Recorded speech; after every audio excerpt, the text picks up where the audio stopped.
Britain has a new government, but the same Prime Minister. David Cameron announced his new cabinet after winning a thin majority of Conservative MPs in the British general election of May the 7th, 2015. However, over 60% of the British electorate voted against a Conservative government. Despite this, the Conservatives won enough seats to rule supreme without the help of any other political partner, raising serious questions about how democratic Britain really is. Thousands of protesters have already marched in the streets, calling for the removal of the government, a reminder of just how much hostility the party generates by seeming to favour the rich and ignore the poor. Many fear they will cut the public services which the least wealthy depend on. The rulers could also make people pay privately for healthcare, which helps businesses that make large profits from providing healthcare, and which often just happen to donate money to the Conservative Party. Austerity and the growing differential between rich and poor risks causing higher crime rates and more social unrest. All of this leads many to be deeply concerned about the future of Britain. Why do the Conservatives attract so much resentment? Why does the Conservative Party not prioritise poor families? And with a Conservative government, what is the future for Britain? These are the simple questions we sought to answer. And we began with the fact that over 60% of the British electorate voted against a Conservative government, but the Conservatives got into power anyway. What does that tell us about British democracy? That's the question we put to the British public. It's a bit of a shock, to be honest. I was away in Greece at the time. I actually voted Labour, so to be honest, I thought they were going to be the firm ones to win. Whenever I spoke to somebody on the street, they were the ones with enticement going towards Labour, but I think Conservatives, they won a lot of seats. I guess people might have changed their mind at the last minute, you know, so I personally, my personal opinion is Labour should have won, but it seems like the Conservatives are in for another 4 years now, so what can we do? I mean, they're real, right? The results are real. So I'm not sure if the state of democracy, I mean, how did these numbers work? If 60% didn't vote for them, yet they still won. I don't quite get it. I think there needs to be a change in the election system. I think proportional representation maybe be a bit better than the system we have now. Just it's fairer, I guess. Yeah. Personally, I think it's a fix because I know most of my friends and most of their kind of friends' parents that have been voting for a long time, they all voted for Labour. So I'm not sure how it works, but I think it's a fix personally because I think like Labour should have won. They had more initiatives for young people, and like obviously Conservative, they're making us pay for obviously healthcare and stuff, which is not fair because some people can't afford it. We're already in a struggle, so some people can't afford it. So I don't think it's right that they won, basically. We don't let everyone have a say. We don't let everyone, have their way, and not everyone's heard. For example, I think that it's unfair that so many people voted for the Green Party and the Greens still only get one seat. With over 6 out of 10 voters opposing a Conservative government, but getting just that, we asked our experts to consider how democratic Britain really is. It really undermines the value of democracy in Britain. Back in the 1950s, over 95% of the people voted for either the Labour or the Conservative Party. These days the figure is much closer to 65. I think this really puts into question the legitimacy of our democracy. I think there are much smaller parties like UKIP and the Green Party who get millions of votes, 4.5 million votes UKIP got. The Green Party got 1.5 million. And yet they're only represented in very small numbers in Parliament. So I think that it really calls into question whether our democracy really works. I think when people go into the ballot box and they're not faced with a choice of a legitimate vote that they would like to vote for, I think that really puts into question whether that's really our democracy is really working for them. Well, I think firstly it's actually something less than a quarter of the population actually voted for the Tories. If you think about it in that way. So I think it's something like 22-23% actually voted for the Conservatives. Now that means they're going to use the majority that they managed to gain in Parliament as a way of saying that they have a mandate to continue austerity, that they have a mandate to continue punishing the poorest in society. Whereas actually, if you look at it, that over 3/4 of the population didn't vote for that or actually voted against it, then I think it does show that democracy is broken in Britain. Democracy doesn't work in the democratic system, the so-called democratic system doesn't work and hasn't worked for a long time actually. I mean, even if you look at going back to 2003 when Parliament made a decision to go to war with Iraq, when it was clear that the majority of the population in Britain was opposed to that. And now we're seeing a similar situation where the majority of the population don't buy into austerity, they don't buy into cuts or privatisation that the Tories are pushing through, yet they're going to go ahead with it anyway. I think it does show that the democratic system needs to be radically changed in Britain, and there's a big problem at the moment. Within just a day of getting into power, Britain's Conservative government faced thousands of protesters calling for the removal of that government. Why do the Conservatives attract so much resentment? What's the public's view? Because the Tories are trying to introduce more cuts and more taxes and introduce maybe unnecessary austerity, I guess.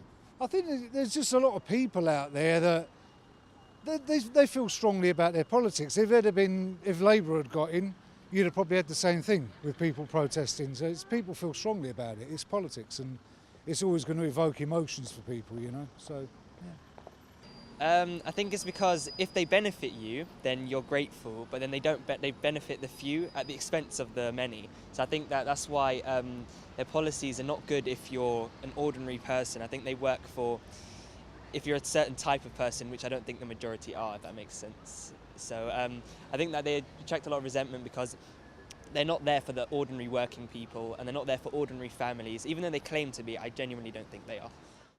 There's a whole raft of things, but I think mainly it's the poor and the middle class that suffer under the Conservatives. I don't know really. I just think some people just want change.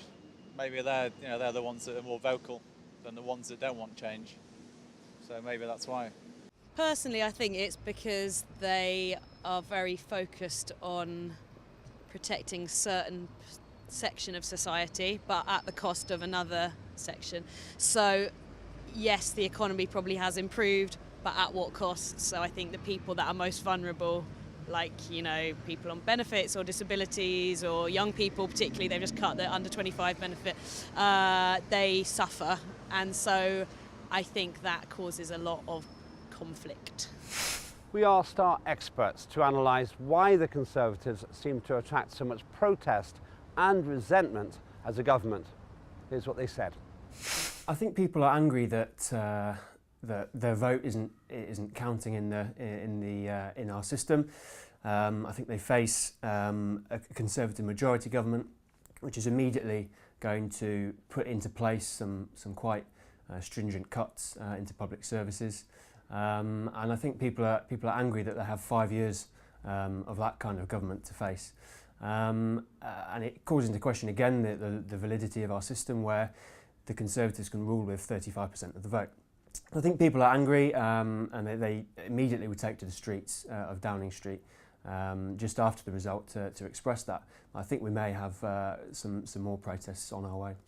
Well, I think it's the Tories have, for the last 5 years, were leading a government, a coalition government, but it's clear who their priorities, who they were running the country for. That was the richest in society. The richest 1,000 people in Britain doubled their wealth since the recession hit, while the majority of people faced the longest fall in living standards since records began. Now, I think that people are incredibly angry about this. They can see that a Tory government, they're not even in coalition this time round, are going to be more aggressive, they're going to be more confident to do all of these kind of things, and people are very, very angry about this, and they don't feel like they have a mandate to do this, and I think that's why we've seen such big protests and such big anger over the last few days, and I think that that anger is only going to increase because we haven't even seen half of what the Tories are planning to do. The Conservative Party's cuts to public services over the last 5 years have hit poor families the hardest. Why does the Conservative Party not prioritise poor families? We asked a cross-section of the British public. Because the Conservatives are probably just working class people. So they think that because people are obviously on benefits and people have loads of children just try to get houses and stuff, they're thinking that they're at the bottom of the ladder, so they're not prioritising us. Whereas Labour, we weren't the main priority, but we were top priority, like we could get houses and stuff. And now obviously just poor people are just in the bottom, so they're going to make us pay for it by paying for healthcare, because they know that majority of people get free healthcare and we can't afford it like the working class do, basically. I honestly don't think that they know what it's like from this side, and well, we do. My dad's a teacher and he knows exactly what it's like, and if they only came and just had a conversation with some of the people who really knew what it was like to be on this side, then maybe they would rethink some of their policies.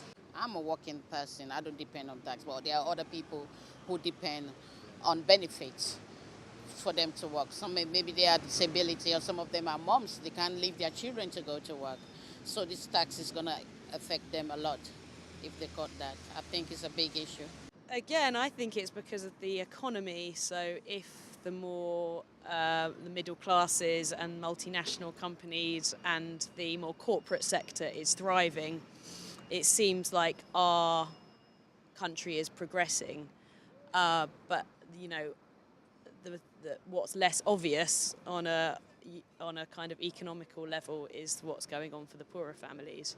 So I think that might be a big factor. What are the reasons behind the Conservative approach of cutting public services used by the poor? We asked our experts. I think that this comes into brings up the question of who the Conservative Party really represents. I think the Conservative Party is the party of people with money, and therefore they're not looking for votes from people who are not naturally going to vote Conservative, and therefore that their policies on austerity and cutbacks can necessarily impact on poorer people the hardest, because it's not hurting the Conservative Party electorally. Of course, that means that there needs to be some other kind of legitimate vote for poorer people to put their X next to a name of a party that represents them. I don't think that any party is successfully making that case in Britain. So the Conservative Party is a party for the rich, yes, but that means that the poor people in England and the wider than that suffer the most. Well, I think the Tories have always been a party of the rich. They were set up as a party of the rich and a party of the elite. They've always governed in this way. I mean, if you look at what Thatcher did back in the 80s, it was a similar thing, but actually what this government's attempting to do is much worse. Thatcher couldn't even have dreamt of doing what this government is attempting to do. Now, I think, you know, if you look at the cabinet, for example, I mean, over half of the cabinet are millionaires. Now, you know, you can see what priorities the government and this cabinet is going to be, what their priorities will be, and you know, that's the very nature of the Conservative Party. You know, it's always been a party of the rich. It's always been a party of the elite, and that's something that we've got to change. The Conservative government might soon cause people to pay privately for healthcare. Who really benefits from the privatisation of the healthcare system? We asked the public for their views on the matter. I guess that people who want to invest in it, because private healthcare is really expensive. I've done both, and I don't feel you get any better treatment. I just feel you get quicker treatment. You get the same people, but yeah, somebody's raking it in. So I guess it will be them more than anybody else. I mean, from privatisation of healthcare, obviously that would be the large pharma and the insurance companies.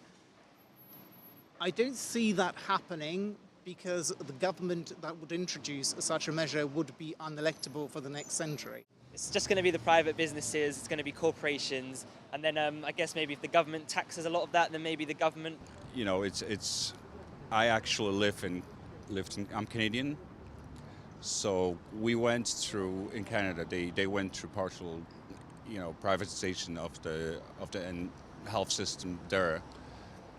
And yeah, I mean, it never truly benefits the people. Obviously, there are services that are available, but not for people who can't afford them. So, you know, you can't have it both ways.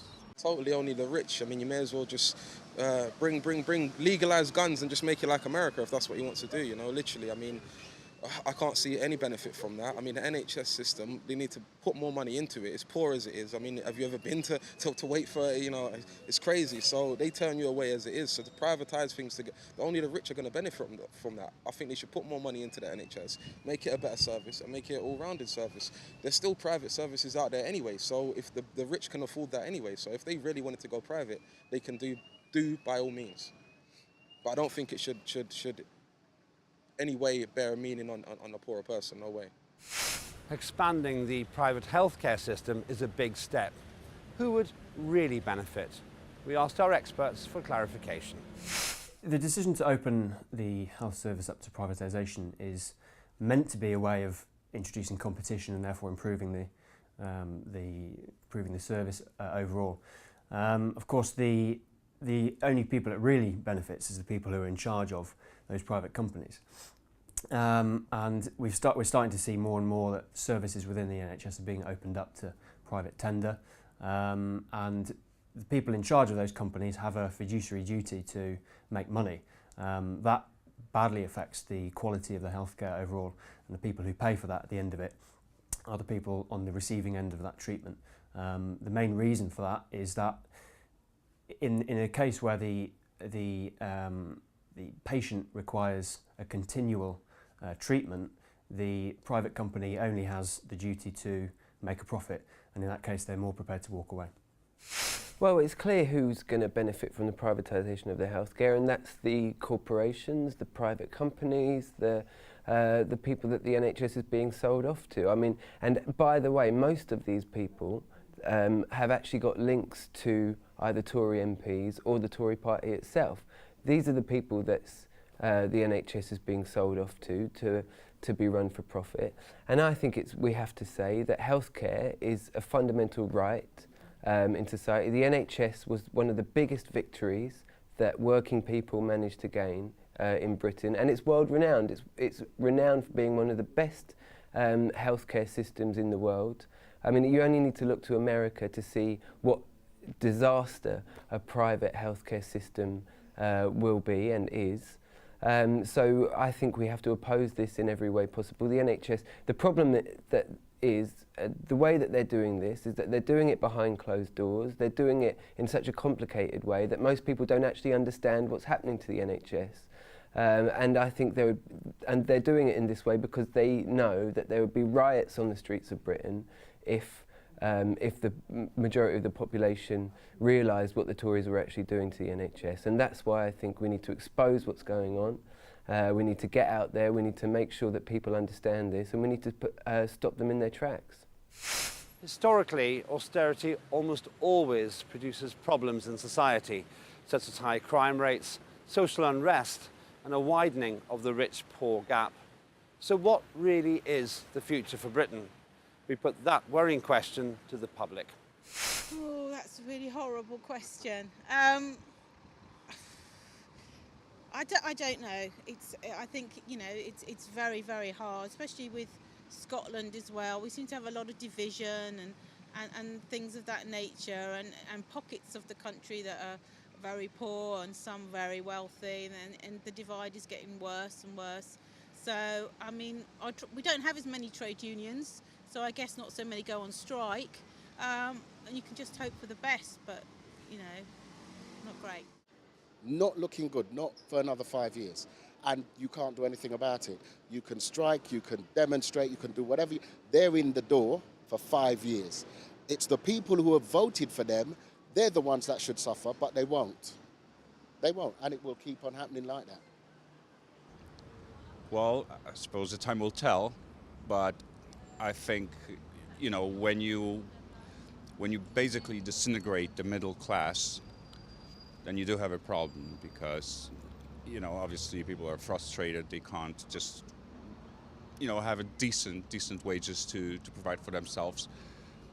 So I don't know. I can't tell, but yeah, it doesn't look very promising at the moment, does it? Future looks kind of glum. I mean, we just got to wait and see and basically live in hope. What we can do is see if David Cameron follows through on these statements that he's made, and I can't see anything changing. But like I said, the next 4 years, he's in power. There's nothing we can do right now. All we got to do is go with it and just see what we can do, you know. We asked our experts to speculate on what the future may hold for austerity Britain under a Conservative government. I think in the next 5 years, certainly, we're much more likely to see the kind of social unrest that we saw in the days after the general election. Social unrest between rich and poor, between different communities who feel the effect of austerity policies the hardest. And I think that's definitely the way that we're going to carry on. The Conservative Party have an agenda, which is an agenda of austerity, cutbacks without too much care about how that affects the poorest in our society. And I think we've reached already, after 5 years of a part Conservative government, the next 5 years of a total Conservative government are going to be very damaging for the country as a whole, for our society, for our public services, and certainly I think that will produce social unrest in quite a large amount, I should think.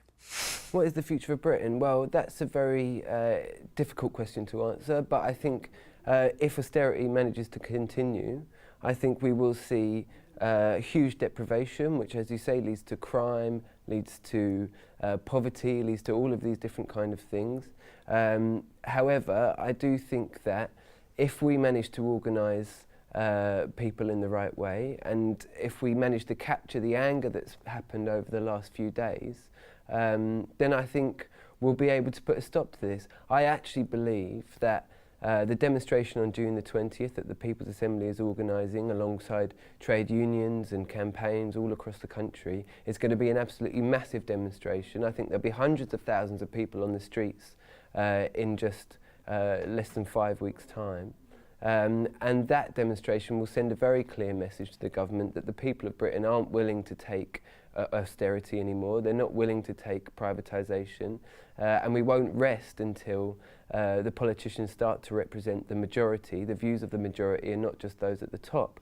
And I think that if we get that demonstration right, it could kickstart a whole series of protests, of direct actions, of strikes, of all of these kind of different things all up and down the country that can put an end to this government. I don't believe that this government will last 5 years if we manage to get the next few weeks right. And that's what the big task ahead of us is. Because if we don't, then the country will be ripped to shreds. Every gain that working class people have made for over a generation will be taken away from us, and everything will be handed over to the elite in society. And that's something that I'm not prepared to let happen, and I don't think the majority of people are prepared to let happen. It's just about whether or not we can get organised and become powerful enough to stop that, and I believe we can. Over the last 5 years, a coalition between the Conservatives and the Liberal Democrats has tempered the extent of the attack against the poor in society. Now the Conservatives will govern alone for another 5 years, with no partner to keep them in check. Many believe that means more austerity, more crime, more social unrest, and more poverty. And all of that is very bad news indeed for Britain.